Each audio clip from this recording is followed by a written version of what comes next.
కడప జిల్లా ఒంటిమిట్ట రామాలయం కూడలిలో కూటమి ఏడాది పాలన సంబరాలు మండల అధ్యక్షుడు గజ్జెల నరసింహారెడ్డి, ఎస్వి రమణ ఆధ్వర్యంలో ఘనంగా నిర్వహించారు.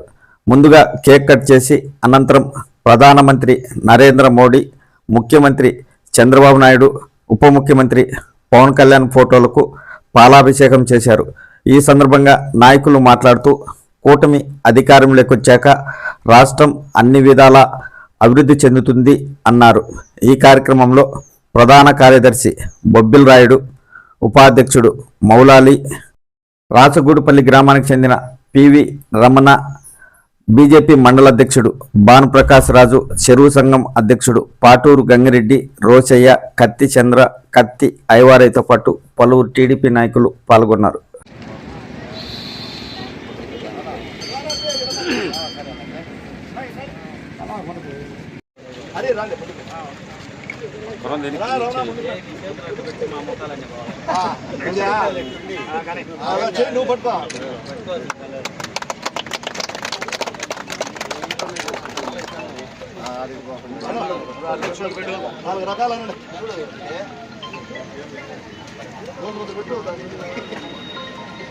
పక్కన పెట్టారు